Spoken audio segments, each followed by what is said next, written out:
Welcome back to Chinnu's cherry picks. കുറേ നാളത്തെ ഒരു ആഗ്രഹമായിരുന്നു വേനാട് പാൽക്കൊഞ്ച് ഒന്ന് കഴിക്കണം എന്നുള്ളത്. നമ്മുടെ എല്ലാവരുടെയും ഫേവറേറ്റ് ആയിട്ടുള്ള ഷെഫ് പിള്ളയുടെ റെസിപ്പി. പോയി കഴിക്കാൻ നിർവാഹം ഇല്ലാത്തതുകൊണ്ട് ഉണ്ടാക്കി തന്നെ കഴിക്കാമെന്ന് വിചാരിച്ച്, എന്നാൽ പിന്നെ വീഡിയോയും കൂടെ എടുത്തൊന്ന് ഷെയർ ചെയ്യാമെന്ന് കരുതി. അപ്പോൾ അധികം സംസാരിക്കുന്നില്ല, അടിപൊളി ഒരു റെസിപ്പിയാണ്. പെട്ടെന്ന് നമുക്ക് വീഡിയോയിലോട്ട് പോകാം. നമുക്ക് ഈ റെസിപ്പി ചെറിയ കൊഞ്ചും വലിയ കൊഞ്ചും ഒക്കെ വെച്ചിട്ട് ചെയ്യാം. എൻ്റെ കയ്യിൽ ഇന്ന് വലിയ ജംബോ പ്രോൺസ് ആണുള്ളത്. ഇത് വേസ്റ്റേജ് ഇല്ലാതെ ക്ലീൻ ചെയ്യുന്നത് എങ്ങനെയാണെന്നുള്ള ഒരു വീഡിയോ ഞാൻ ഇതിന് മുന്നേ ഇട്ടിട്ടുണ്ടായിരുന്നു. അതിൻ്റെ ലിങ്ക് ഞാൻ ഡിസ്ക്രിപ്ഷൻ ബോക്സിൽ ഇടാം.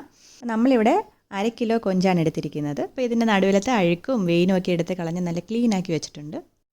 നമുക്കിത് ആദ്യമേ മാരിനേറ്റ് ചെയ്ത് വെക്കാം.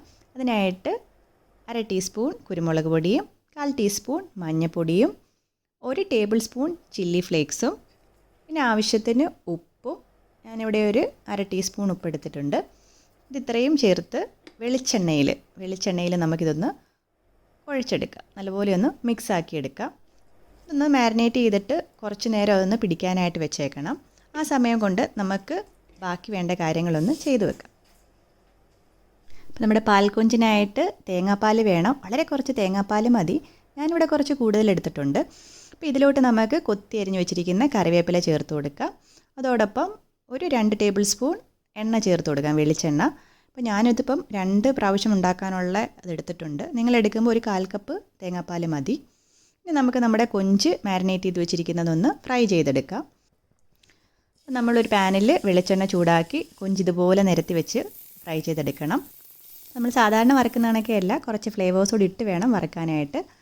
അപ്പം ഒരു 6-7 വെളുത്തുള്ളി ഇതുപോലെ തൊലിയോടുകൂടി ചതച്ചത് വേണം ചേർത്ത് കൊടുക്കാനായിട്ട്. പിന്നെ ഒരു 2 പച്ചമുളക് കീറി ചേർത്ത് കൊടുക്കാം. പിന്നെ 1 ഇഞ്ച് വലുപ്പത്തിലുള്ള ഇഞ്ചി ഇതുപോലെ നീളത്തിൽ കനം കുറച്ച് അരിഞ്ഞത് ഇവിടെ ചേർത്ത് കൊടുക്കണം. വെളുത്തുള്ളിയൊക്കെ ഇങ്ങനെ തൊലിയോടുകൂടി ചതച്ചിടുമ്പോൾ ഒരു പ്രത്യേക മണവും ടേസ്റ്റും ഒക്കെയാണ്. 2 മിനിറ്റ് വെച്ചിട്ട് തിരിച്ചിടാനാണ് നമ്മുടെ ഷെഫ് പറയുന്നത്. പക്ഷെ ഞാൻ ഉപയോഗിക്കുന്ന കുറച്ച് വലിയ കൊഞ്ചായതുകൊണ്ട് ഞാനൊരു 4 മിനിറ്റിന് ശേഷമാണ് ഇതിങ്ങനെ മറച്ചിട്ട് കൊടുത്തത്.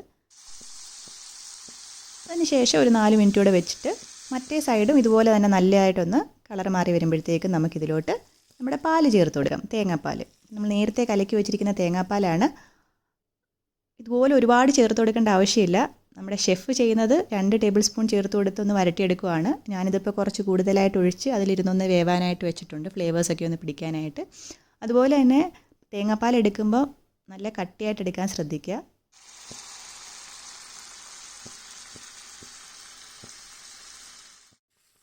കുറച്ച് കഴിയുമ്പോൾ ഈ തേങ്ങയൊക്കെ ഉരുകി നല്ല ഉരുക്ക് വെളിച്ചെണ്ണ പോലെ ആയി വരും. ആ സമയത്ത് നമുക്ക് കുറച്ചും കൂടെ ഒഴിച്ച് ഇതൊന്നുകൂടെ ഇങ്ങനെ നല്ല പോലെ ഒന്ന് വരട്ടിയെടുക്കണം.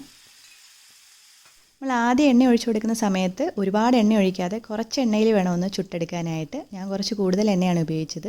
കാരണം നമ്മൾ ഒഴിച്ചു കൊടുക്കുന്ന തേങ്ങാപ്പാലും ഉരുകി അത് വെളിച്ചെണ്ണയായിട്ട് വരും. അപ്പോൾ ഒരുപാട് എണ്ണയുടെ ആവശ്യമില്ല. അപ്പോൾ എല്ലാവരും ഒന്ന് ട്രൈ ചെയ്ത് നോക്കുക, അഭിപ്രായങ്ങൾ പറയുക. നമ്മുടെ ചാനൽ ആദ്യമായിട്ടാണ് കാണുന്നതെന്നുണ്ടെങ്കിൽ ഒന്ന് സബ്സ്ക്രൈബ് ചെയ്യുക. ആ ബെല്ലൈക്കൺ കൂടി ക്ലിക്ക് ചെയ്യുകയാണെന്നുണ്ടെങ്കിൽ പുതിയ വീഡിയോസ് ഇടുമ്പോൾ നോട്ടിഫിക്കേഷൻസ് ആയിട്ട് കിട്ടിക്കോളും.